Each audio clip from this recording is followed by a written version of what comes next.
Makamu mwenyekiti wa Chama cha Demokrasia na Maendeleo Chadema, Mheshimiwa John Heche, kama jinsi nilivyokujuza, makamu mwenyekiti bara, kesho tarehe 3 mwezi wa kwanza 2024 mida ya saa 7 mchana ataongea na waandishi wa habari juu ya mengi ambayo wamepanga kuyazungumza katika siku ya kesho.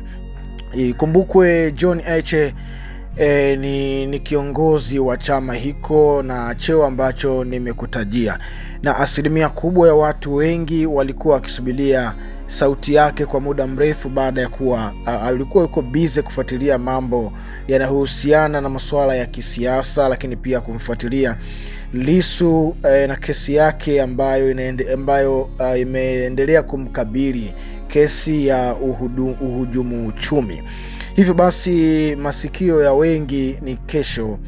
Kesho bwana, hatujui ni kitu gani ambacho John Heche atakizungumza, ameandaa kuongea kitu gani, maana kuna tetesi tu nyingi ambazo zinahusisha Lissu pamoja na mahakama, lakini pia aliyoko kule magerezani, lakini pia kuna vitu vingi katika upande wa chama chao. Pia kuna mambo kadha ambayo yamezidi kuwa yanazungumzwa kwenye jamii, hasa kwenye mitandao mbalimbali ya kijamii. Sasa kwa asilimia kubwa tunataka kufahamu kesho atazungumza kitu gani John Heche, makamu mwenyekiti bara, tarehe 3 mwezi wa kwanza 2026 atakuwa akizungumza. Sasa unadhani kwamba John Heche atazungumza kitu gani?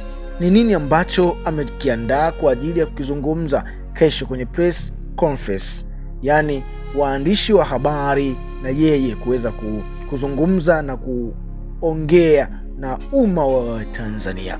Bana, usiache subscribe chaneli hii ili uwe wa kwanza kuwa unapokea taarifa mbalimbali.